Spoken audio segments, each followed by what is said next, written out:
नमस्ते दोस्तों। जैसा कि आपको पता है कि मैंने अपना कम्युनिटी पोस्ट डाला था जिसमें आप सबसे ये पूछा था कि आपको क्या देखना ज़्यादा पसंद है, हॉरर वीडियोस, चैलेंज वीडियोस या फिर डेली व्लॉग्स। बहुत सारे लोगों का मिक्स्ड रिएक्शन था, पर ज़्यादातर वोट्स हॉरर वीडियो पे ही आए थे। तो मैंने अपने जानने पहचानने वालों को कहा था कि अगर उनके पास ऐसा कोई स्टोरी है, ऐसा कोई एक्सपीरियंस है जिसे मैं आप लोगों के साथ शेयर कर सकती हूँ। तो कुछ लोगों ने मुझे कुछ कहानियाँ बताई। उसमें से एक कहानी मुझे बहुत ज़्यादा अच्छी लगी जो कि मेरे एक स्कूल फ्रेंड ने मुझे बताई है। उसने मुझे अपने कज़न की स्टोरी बताई जो अच्छे से सुनने और समझने के बाद मैंने ये डिसाइड किया कि वो स्टोरी आप लोगों को सुनाने के लायक है और बहुत ही अच्छा स्टोरी है। ये एक स्टोरी है राहुल की। राहुल एक 10-11 साल का लड़का है जिसके घर में उसके मम्मी पापा, उसके दादा दादी, उसकी एक बुआ और एक छोटा भाई है। वो स्कूल में भी अच्छा पढ़ाई करता है और लेकिन हाँ, वो थोड़ा सा शरारती बच्चा है और बहुत अच्छे से पढ़ाई वढ़ाई करता है, सब कुछ करता है, पर उसका शैतानी बहुत रहता है, वो बहुत बदमाशी करता है। तो इससे उसके मम्मी पापा बहुत परेशान रहते थे कि वो इतना बदमाशी करता है, जहाँ भी जाता है बस उधम मचाता था। तो होता यह है कि उसके गांव में किसी की शादी होती है, हमारे यहाँ उसे गोतिया बोलते हैं, गोतिया में किसी की शादी होती है और वो उसके दादाजी के बहुत ही ज़्यादा क्लोज होते हैं। तो वो राहुल पहले कभी अपने गांव नहीं गया था। 10-12 साल का होने के बाद भी वो आज तक उसने अपना पुश्तैनी गांव नहीं देखा था कि वो कैसा है, वो उसका घर कैसा है, वो उसका गांव कैसा है, उसे ये सब नहीं पता था। तो वो बहुत एक्साइटेड हो गया ये जान के कि उसे अब गांव जाना है। वो और उसका छोटा भाई दोनों बहुत ज़्यादा ही खुश थे और वो अपने सारे फ्रेंड्स को बताते थे कि हम लोग अपने गाँव जाने वाले हैं। लेकिन इस बात से उसके पापा और उसकी दादी बहुत नाराज़ थे, उन लोग को बिल्कुल भी गाँव नहीं जाना था। लेकिन उसकी मम्मी और राहुल और उसका भाई वो लोग बहुत खुश हुआ करते थे कि हम लोग अब गांव जाएंगे, क्योंकि उसकी मम्मी भी पहले कभी भी अपने ससुराल यानी कि जो ओरिजिनल ससुराल होता है अपने गांव वो नहीं गई थी। तो धीरे धीरे समय आने वाला था, 10-15 दिन का उनका ट्रिप था। तो और इसके साथ ही बात ये थी कि उसकी बुआ की शादी होने वाली थी, जिसकी वजह से उनके गांव में कुछ ज़मीन वमीन था जो उसके दादाजी ने कहा कि उसे बेच देंगे ताकि शादी अच्छे से निपट जाए। वैसे भी वो लोग गांव तो जाया नहीं करते थे, तो उसका देखभाल भी नहीं होता था। इसके वजह से वो लोग सोचते हैं कि वो ज़मीन बेच देंगे जिससे कि अच्छे पैसे आ जाएंगे और शादी बहुत बढ़िया से हो जाएगी। वैसे भी उसको देखने के लिए उन लोग गांव में रहते नहीं थे। तो ये सब सोच के लास्ट में उसकी दादी और उसके पापा भी अग्री करते हैं कि ठीक है चलो, शादी अच्छे से हो जाएगी। तो फिर वो लोग भी मान जाते हैं जाने के लिए। धीरे धीरे समय नज़दीक आया और जिस दिन ये लोग अपने गांव पहुंचते हैं तो उस दिन राहुल बस इधर उधर देखता रह गया, क्योंकि उसने पहले ऐसा कभी नहीं देखा था। और ये मैं आपको पहले बता देती हूँ कि ये स्टोरी थोड़ी पुरानी है, मतलब 90s के टाइम की ये स्टोरी है। जब हम लोग छोटे थे तो उस समय की बात है। तो उस टाइम वो शहर में रहता था, तो राहुल बिल्कुल भी ये सब देखा नहीं था, इतना गांव का इतना ज़्यादा। उस टाइम मिट्टी के घर होते थे वहाँ पे, अब तो गांव में भी वैसा नहीं होता है, पर उस समय बहुत ज़्यादा मिट्टी का घर और कुआं से पानी निकालना ये सब बहुत ज़्यादा हुआ करता था। तो ये सब देख के राहुल उसका भाई बहुत एक्साइटेड हो जाते थे, जगह जगह जाते थे, फ़ोटो खींचते थे। उसके पापा के पास एक कैमरा होता था बड़ा वाला, उससे वो लोग बहुत फ़ोटो खिंचवाते थे अपने पापा से। फिर वो लोग अपने गांव वाले घर पहुंचते। वो 3 रूम का घर था उनका और बीच में एक आंगन था और उसी में एक हैंडपंप हुआ करता था साइड में। लेकिन जब वो लोग अपने घर पहुंचे तो घर का थोड़ा गंदगी और वैसा बातें हो गया था, बहुत सालों से वहाँ कोई नहीं गया था। तो वो सब साफ सफाई होने के बाद और जिस घर में शादी थी, राहुल की दादी, मम्मी, बुआ, राहुल का छोटा भाई और उसके दादाजी वो लोग उसके घर चले जाते। लेकिन राहुल, जैसा कि मैंने आपको बताया कि राहुल बहुत ज़्यादा शैतान था, तो वो बस अपना घर घूम रहा था इधर उधर, कभी छत पे जाता, कभी आंगन में जाता, कभी पीछे बागीचे में चला जाता। तो वो घर में रुका और राहुल के पापा उसके साथ घर में रुके थे। उसके बाद वो घर से बाहर निकल गया। उसके पापा एक कमरे में बैठे हुए थे, आराम कर रहे थे और राहुल घर से बाहर निकल गया। वहाँ बहुत सारे बच्चे खेल रहे थे और राहुल ने उन लोगों से बात करने की कोशिश की, पर वो उनमें से कोई उससे बात नहीं कर रहा था। तो क्योंकि शायद उन लोग को डर लग रहा होगा, नया बच्चा, उन लोग कभी देखे नहीं थे, तो उन लोग कोई बात नहीं कर रहा था उसे, बस वो लोग बस घूरे जा रहे थे, उसको कुछ बोल नहीं रहे थे। राहुल बोला कि मेरे पास बैट बॉल है, चलो हम लोग खेलते हैं वगैरह वगैरह, पर कोई उससे बात नहीं किया। तो वापस वो घर आ गया उदास होके। फिर वो देखा कि उसके बगल वाले घर में एक छत पे जाने का सीढ़ी, वो घर के बाहर था सीढ़ी, तो वो सीढ़ी में चढ़ गया। तो वहाँ पे देखा कि एक बच्चा उसके छत पे, अपने छत पे एक और बच्चा खेल रहा था। उसके बाद राहुल के पापा ने इधर देखा कि राहुल घर में कहीं नहीं दिख रहा। उनको पता था कि राहुल गांव में नया है और वो कुआं के तरफ ना चले जाए, तो वो चिल्लाने लगे राहुल का नाम लेकर के। तो राहुल को जब सुनाई दिया कि उसके पापा उसको बुला रहे, तो वो जल्दी से बिना बात किए उस लड़के से उतर गया वापस। वो आया जब, तो उसके पापा उसको समझाए कि यहाँ पे बहुत सारा कुआं है वगैरह, उसके आसपास नहीं जाना है, किसी से बात मत करना, और बात करना तो किसी बड़े के साथ रहना, क्योंकि उनको पता था कि राहुल को ये सब चीज़ का आदत नहीं है, तो हो सकता है कि उसको बहला फुसला दे या कुछ भी हो जाए। तो राहुल को वो घर ले आते हैं। राहुल जब घर आया तो उसको बोर लगने लगा। अब वो छोटा बच्चा था, उसके साथ कोई खेलने वाला नहीं था, उसका भाई भी अपनी मम्मी के साथ चला गया, तो अब उसके साथ कोई खेलने वाला नहीं था, तो वो इधर उधर बस घूमता रहा। फिर वो अपने घर के छत पे चढ़ा, क्योंकि वो जो घर जिस पे वो पहले चढ़ा था वो उसका बगल वाला जस्ट घर था, तो वो अपने छत से, उसका छत बिल्कुल सामने था, बिल्कुल सटा हुआ था। तो वो राहुल वहां से उस लड़का को आवाज़ लगाया कि सुनो सुनो, तो हमको भी तुम्हारे साथ खेलना है, हमको खिलाओगे? तो वो लड़का आया उसके पास, वो भी लगभग उसी एज का था, 12-13 साल का रहा होगा। वो उसको आवाज़ दिया तो वो लड़का आ गया। लड़का आया तो फिर राहुल उसको पूछा कि हमको भी अपने साथ खिलाओ, मेरे पास बैट बॉल भी है, बड़ा सा फुटबॉल भी है, हम लोग सब खेलें, हम दोनों साथ में खेलेंगे, मेरा भाई भी है, हम लोग तीनों बहुत अच्छे से खेलेंगे। तो और तुम बाकी बच्चों के साथ क्यों नहीं खेल रहा है? तो बोला कि नहीं, मेरी मम्मी हमको बाहर नहीं जाने देती है, इसलिए हम नहीं खेल रहे हैं। तो फिर हम जो भी खेलते हैं अपना घर पे ही खेलते हैं। तो फिर राहुल बोला कि ठीक है, तो हम लोग के साथ खेलना, अब मेरा भाई भी आ जाएगा तो हम लोग तीनों एक साथ खेलेंगे, हम लोग अभी बहुत दिन यहाँ पे रहने वाले हैं। तो वो लड़का उससे दोस्ती कर लेता है। फिर वो दोनों एक दूसरे को अपना नाम बताता है। वो उस लड़का का नाम था शरद। तो शरद और राहुल का दोस्ती होने के बाद जब उसका भाई आता है, तो राहुल अपने भाई को बार बार इंसिस्ट करता है कि चलो चलो छत पे चलते हैं, वो लड़का का घर तो बगल में ही है, हम लोग छत से ही कूद के, मतलब बहुत छोटा बाउंड्री था, तो छत से ही वो लोग टाप के चला जाता था उसके घर और बहुत खेलता था। तो राहुल जब अपना भाई को बताया कि उसका छत से ही टाइप के चले जाएंगे और खेलेंगे, तो उसका भाई बोला कि ठीक है हम खेलेंगे। लेकिन उसका भाई क्योंकि राहुल से थोड़ा और 5-6 साल छोटा था, तो वो ज़्यादा देर अपनी मम्मी के बिना नहीं रहता था, थोड़ा देर खेलता था फिर वो आ जाता था। लेकिन हुआ क्या कि राहुल को अब आदत लग गया शरद के साथ खेलते रहने का, क्योंकि कोई और उसका दोस्त था नहीं। और ऐसे ही शादी का फंक्शन में उसकी मम्मी दादी ये सब हमेशा बिजी रहती थी, और उसके दादाजी भी बाहर ही रहते थे, लेकिन उसके पापा घर से बाहर ज़्यादा नहीं निकलते थे, घर में ही रहते थे। कोई कोई उनसे मिलने आता था घर में तो उनसे मिलते थे, बस उतना ही। उसके बाद राहुल जब उसके साथ खेलता था तो उसको हमेशा पूछता था कि तुम कौन से क्लास में पढ़ते हो, कहाँ है तुम्हारा स्कूल, तुम्हारे मम्मी पापा कहाँ हैं? तो वो बोलता है कि सब लोग बस नीचे ही रहते हैं, छत पे बस कोई नहीं आता, हम छत पे हम अकेले खेलते हैं, क्योंकि मेरा कोई भाई बहन नहीं है ना, तो हम अकेले खेलते हैं छत पे। उसके बाद क्या होता है कि राहुल का भाई एक दिन आते हैं छत पे, तो शरद को आवाज़ लगाते हैं, पर शरद उस दिन नहीं आया। तो वो लोग सोचे कि चलो दरवाजे से जाकर के उसके मम्मी पापा को बोलते हैं। तो उसके घर देखा कि ताला लगा हुआ था। फिर राहुल बहुत रोने लगा और उसका भाई बोला कि छोड़ो भैया, हम लोग दोनों साथ में खेलते हैं। लेकिन उसका भाई बहुत छोटा था, तो वो थोड़ा बहुत खेल के चला गया अपनी मम्मी के पास। फिर राहुल अकेला हो गया। अब वो सोचने लगा कि क्या करे। अब राहुल अपने दादाजी के साथ गांव घूमने निकलता है। वो बहुत सारे बच्चा लोग को देखता है, कोई कोई उससे बात भी किया, पर उसको बस अब शरद के साथ खेलने का मन करता था, क्योंकि उसके साथ दोस्ती हो गया था उसका। तो उसके दादाजी उससे पूछे कि बेटा किसी और से दोस्ती कर लो, कहाँ है तुम्हारा दोस्त, कहाँ रहता है बताओ। तो वो जैसे बोला कि मेरा दोस्त बगल में ही रहता है दादाजी, तो उसके दादाजी को उतना समझ में नहीं आया, उसका बात पर उतना ध्यान नहीं दिया। बोले कि हाँ हो सकता है, क्योंकि सारे बच्चे एक ही जगह पे गांव के खेलते हैं और गांव का सारा घर बहुत सटा सटा आमने सामने ही होता है। तो वो बोले कि अच्छा ठीक है, बाद में जब उससे कभी मिलोगे, हो सकता है कहीं बाहर गया होगा, कहीं घूमने गया होगा, जैसे तुम अपने गाँव घूमने आए हो।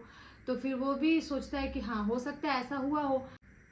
शाम में जब राहुल अपने छत पे जाता है, तो फिर देखता है कि शरद अपने छत पे ही खड़ा है और खेल रहा है। तो फिर राहुल जाता है उसके छत पे और बोलता है कि तुमको हम कब से बुला रहे थे, तुम्हारे घर पे ताला लगा हुआ था, तो तुम कहाँ चले गए थे, हम बहुत उदास हो गए थे तुम नहीं था तो फिर वो बोलता है कि नहीं, हम लोग वो गांव में शादी है ना, तो इसलिए हम लोग भी कहीं गए थे बाहर खरीदारी करने के लिए। तो वो लोग खेलने लगा। उसके बाद उसकी मम्मी छत पे आई। उसकी मम्मी राहुल को ढूंढते ढूंढते जब छत पर आई, तो वो देखी कि राहुल दूसरे के छत पर खेल रहा है। तो राहुल को बहुत जोर से चिल्लाई, बोली कि तुम ऐसे टाप के जा रहे हो, गिर जाओगे तो कितना चोट लगेगा, इसलिए वापस आओ। तो वो बोला कि नहीं मम्मी, हम खेल के आएंगे। पर उसकी मम्मी उसको बहुत ज़ोर से चिल्लाई तो वो वापस आ गया और बोली कि जो भी खेलना है वो कल खेलना और घर के बाहर खेला करो, ऐसे छत पे टाप के जाओगे तो नीचे गिर जाओगे। तो फिर वो आ जाता है वापस। तो राहुल के पापा सोचते हैं कि राहुल बार बार सिर्फ छत पे ही खेलने जाता है, उसे छत पे गिर जाएगा या चोट लग जाएगी तो बहुत दिक्कत हो जाएगा। तो उसके पापा राहुल को अपने पास बुलाते हैं और बोलते हैं कि बेटा तुम कहाँ किसके साथ खेलते हो, मुझे बताओ। तो वो राहुल बोलता है कि वो छत से मेरा दोस्त का घर दिखता है पापा, तो हम लोग उसी से टाप के चले जाते हैं और खेलते हैं। तो उसके पापा बोले कि ऐसा बिल्कुल मत करना, छत से किसी के छत पे जाने से तुम गिर सकते हो। तो राहुल बहुत उदास हो जाता है कि उसकी मम्मी भी ऐसे मना कर रही है, उसके पापा भी मना कर रहे हैं, उसके दादाजी भी उसको बोलते हैं कि घर के बाहर ही खेला करो। शादी वाला दिन आ गया और शादी के दिन जब उसके मम्मी पापा उसका पूरा फैमिली जब शादी में गया तो बारात आने में बहुत देर हो गया। ऐसे ही करते करते रात का 2-2:30 बज गया और राहुल और उसका भाई उसी वेन्यू पर ही सो गए। तो उसके दादाजी और उसकी दादी माँ वो दोनों भाई को घर ले आते हैं और अच्छे से सुला देते हैं। फिर उसकी बुआ को वहाँ पे छोड़ करके कहते हैं कि तुम बच्चों का ध्यान रखना और तुम भी घर में आराम करो, क्योंकि बारात आने में अभी टाइम है, तो तुम लोग इतने देर वहाँ पे खड़े होके क्या करोगे। तो उसकी बुआ बोलती है कि ठीक है। इतना कह के वो लोग वापस से शादी वाली जगह पे चले जाते हैं और राहुल और उसका छोटा भाई उसकी बुआ के साथ घर पे रुक जाते हैं, क्योंकि वो लोग दोनों सोए हुए थे और रात बहुत ज़्यादा हो गई थी। तो राहुल की बुआ को भी नींद आ गई। इतने में राहुल की नींद खुलती है तो वो अपनी बुआ को उठाता है कि बुआ मुझे बाथरूम जाना है। हालांकि वो बाथरूम उसके घर के अंदर ही था, लेकिन फिर भी आंगन में जाना पड़ता था। तो वो बच्चा था और उसकी बुआ बहुत गहरे नींद में थी, तो वो 1-2 बार में नहीं उठी। तो राहुल सोचा कि हम खुद ही चले जाते हैं। वो उठा और आंगन में चला गया। आंगन में जाने के बाद जब वो बाथरूम से लौट रहा था तो वो देखा कि छत के सीढ़ी से नीचे उतर के शरद आ रहा है।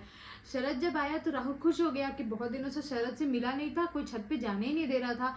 तो अब शरद आया तो राहुल बोला कि अरे तुम अभी यहाँ, हाँ हो सकता है तुम्हारे मम्मी पापा भी शादी में गए होंगे इसीलिए तुम अभी बाहर ही हो। तो फिर बोला कि हाँ मेरे मम्मी पापा भी हमको सुला करके चले गए, देखो ना हमको तो अकेले बहुत डर लग रहा था तो हमको लगा कि हम तुम्हारे पास आ जाते हैं। तो वो आ गया और इतना बोल के वो लोग आंगन में बैठ के बात करने लगा। तो राहुल बोला कि अब क्या करें, अब तो नींद नहीं आ रहा है, चलो हम लोग भी शादी वाले घर पे मम्मी के पास चलते हैं। तो शरद बोला कि नहीं नहीं नहीं, घर से बाहर क्या जाएंगे, वहाँ जाएंगे तो मेरी मम्मी पापा बहुत डांटेंगे, वो हमको घर से बाहर निकलना ना अलाउड नहीं रहता है। तो फिर बोला कि राहुल बोला कि हाँ हो सकता है मेरे भी मम्मी पापा डांटे और हम रास्ता भूल जाए तो, क्योंकि गांव में तो सारा रास्ता सेम है। तो इतने में राहुल की बुआ की धीरे से नींद खुलती है तो वो देखती है कि वहाँ पे राहुल का छोटा भाई तो है ही, लेकिन राहुल नहीं दिखाई दे रहा है। तो राहुल को खोजते हुए जब वो रूम से बाहर निकली तो वो देखी कि राहुल आंगन में बात कर रहा है और वो जोर से चिल्लाई कि राहुल तुम वहाँ क्या कर रहे हो, जल्दी से अंदर आओ रूम में। तो वो रूम में अंदर आया। उसके बाद वो बोली कि सो जाओ। तो फिर राहुल बोला कि नहीं नहीं बुआ अपने दोस्त के साथ बात करने दो ना, खेलने दो ना, उसके बाद ही। तो बोली कि इतने रात में किस दोस्त से बात करोगे, चुपचाप सो जाओ। उनको वो डांट करके सुला देती है। जब सुबह सुबह 5-5:30 बजते हैं तो उसके फैमिली वाले वापस आ जाते हैं शादी से, और जब दरवाज़ा नॉक करने की आवाज़ आती है तो उसकी बुआ जाती है दरवाज़ा खोलने। इतने में जब उसके भैया भाभी यानी राहुल के मम्मी पापा घर के अंदर आते हैं, वैसे ही उसकी बुआ रोना शुरू कर दी और बोली कि भैया देखो राहुल को कुछ हो गया है। तो वो लोग बोले कि क्या हुआ राहुल को। वो लोग दौड़ के रूम में जाते हैं जबकि राहुल नॉर्मली आराम से सो रहा था। तो फिर वो लोग बोले कि क्यों ऐसा क्यों बोले, राहुल को कहीं चोट लगा, वो गिर गया या फिर कुछ हुआ है तो बताओ। तो वो बोली कि नहीं भैया अचानक से मेरा नींद खुला और जब हम राहुल को ढूंढते ढूंढते बाथरूम की तरफ आंगन में आए तो देखे कि वो अकेला किसी से बात कर रहा है और वो ऐसे बात कर रहा था जैसे उसके सामने कोई है, लेकिन हमको कोई और नजर नहीं आया। राहुल अकेला ही बात कर रहा था और बहुत हंस हंस के बात कर रहा था। जब हम उसको बोले तो वो बोला कि बुआ हम अपने दोस्त से बात कर रहे हैं और हमको बात करने दो मेरे दोस्त से, लेकिन हम उसको उस समय कुछ नहीं बोले और ज़बरदस्ती डांट के घर के अंदर ले आए। घर के अंदर आने के बाद राहुल आराम से सो गया। तो फिर उसकी बुआ को क्योंकि पता था कि घर के अंदर जिस रूम में राहुल, उसका भाई और उसकी बुआ सोए हुए थे वो उनके घर का पूजा घर हुआ करता था। जब पहले वो लोग वहाँ पे रहते थे परमानेंटली, तब वहाँ पे वो पूजा रूम था और वहाँ पर बहुत सारे भगवान के मूर्ति फोटो वगैरह थे। तो इसलिए वो जल्दी से राहुल को अंदर ले गई और वहाँ से दरवाज़ा बंद करके सुला दी। लेकिन उसके बाद उसकी बुआ को बिल्कुल भी नींद नहीं आया, क्योंकि उन्होंने तो देख लिया था कि राहुल अकेले किसी से बात कर रहा है, बस बड़बड़ाए जा रहा है। ऐसा लग रहा था कि उसके सामने कोई है, वो बिल्कुल हंस हंस के बात कर रहा है, लेकिन उसकी बुआ को कोई नज़र नहीं आया था। ये सब बात जब वो अपनी फैमिली को बताती है तो यहाँ पे राहुल के पापा ज़ोर ज़ोर से चिल्लाएं अपने पापा के ऊपर, बोले कि हम पहले ही बोले थे कि हमको यहाँ पर नहीं आना है, अगर राहुल को कुछ हो गया तो मैं क्या करूँगा। इसके बाद उसके दादाजी बोले कि वो बहुत पुरानी बात है, इतनी सारी बातों को लेकर तुम लोग ऐसा क्यों बिहेव कर रहे हो, ऐसा कुछ भी नहीं होगा। चलो, होता है गांव में, ये सब होता रहता है, गांव के लिए ये बात नॉर्मल है, गांव में भूत का होना, आत्मा का होना कोई बड़ी बात नहीं होती है। तो उसके दादा फिर भी किसी की बात नहीं मानते और वहाँ से जाने के लिए साफ इनकार कर देते हैं। बोलते हैं कि जब तक ज़मीन नहीं बिकती है तब तक मैं गांव से ना जाऊँगा, ना ही तुम में से किसी को जाना है। तो उसके बाद राहुल के मम्मी पापा तो घबरा चुके थे, क्योंकि उन्होंने जो कुछ भी राहुल की बुआ से सुना था उसके बाद उनको ये डर सताने लगा था कि राहुल के पीछे कोई भूत आत्मा वगैरह पड़ गया होगा तो हम लोग उससे बचेंगे कैसे, क्योंकि वो लोग कभी गांव नहीं आए थे तो ज़्यादा लोगों को वो जानते भी नहीं थे। यहाँ पर राहुल की दादी बहुत चुपचाप थी, वो बस कभी अपने हस्बैंड को देखती तो कभी राहुल के पापा को देखती। उसके बाद उनको लगा कि अब वो क्या कर सकती है राहुल को सेव करने के लिए। तो राहुल की मम्मी जब राहुल के पास गई तो राहुल से पूछती है कि बेटा किससे बात कर रहे थे रात में। तो राहुल उनको सारी बात बताता है कि मम्मी छत पे से बगल वाला जो घर है वहाँ पे मेरा दोस्त रहता है शरद, तो वो ना बाहर खेलने नहीं आता है, वो शरद के बारे में सब कुछ अपनी मम्मी को बताता है, जिससे उसकी मम्मी ये समझ जाती है कि शरद राहुल को हर जगह दिखाई देता है, लेकिन वो अपने घर से बाहर नहीं निकलता। वो घर के बाहर नहीं, वो राहुल के घर में एंटर तो कर गया था लेकिन राहुल के पूजा रूम में एंटर नहीं करता है वो। और राहुल जब वो छत पे जाता था तो शरद उसके साथ वहाँ पे खेलने आता था। तो उसकी मम्मी ने घुमा फिरा के सारी बात पूछी तो वो बोला कि नहीं नहीं मम्मी, जब मैं गया था तो मेरे साथ तो रोहित भी जाता था। तो रोहित राहुल का छोटा भाई था, तो उसकी मम्मी रोहित से भी पूछती है कि बेटा जब तुम और तुम्हारे भैया खेलने गए थे तो वो लड़का कैसा दिखता है।